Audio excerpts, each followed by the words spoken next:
Well, let's talk about the anti-Semitism in international cricket. Cricket South Africa has removed Jewish player David Teeger from his captaincy of the under-19s because of his support for Israel.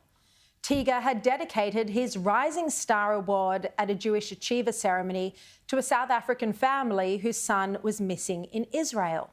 A perfectly noble thing to do, and yet it sparked outrage and controversy. There was an inquiry to see if he had breached any codes, with complaints claiming his words were provocative because Palestinians were being killed by the Israeli army. Teeger defended himself by saying that it was his personal view that Israel has not committed genocide, war crimes, or crimes against humanity. And he was cleared of all charges, and it seemed the matter was over. But then on Friday, South Africa stripped him of his cricket captaincy, claiming they were protecting him and were only worried about his safety ahead of protests at tournament venues.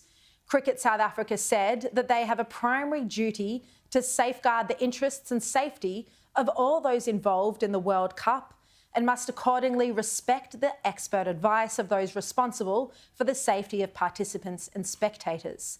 They said in all the circumstances, CSA has decided that David should be relieved of the captaincy for the tournament.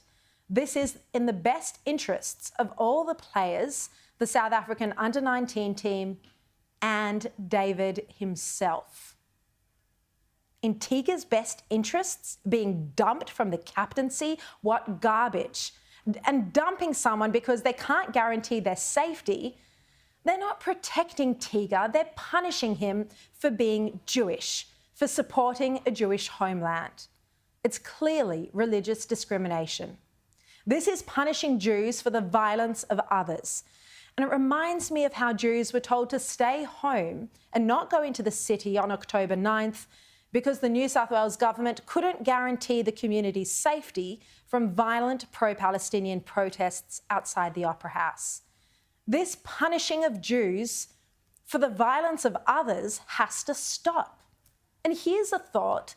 Instead of effectively sacking Teeger from his captaincy, punish the perpetrators of the violence instead. Actually arrest people. It's also worth noting that the most staunch supporters of the ANC and Nelson Mandela fighting against the racist apartheid regime were Jews in South Africa.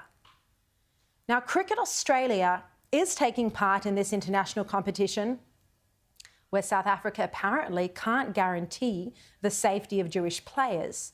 And we asked Cricket Australia today and its chair, Mike Baird, if they had concerns about this policy, if they'd care to comment, if they felt it was appropriate that David Teeger had been stood aside. Strangely, silence.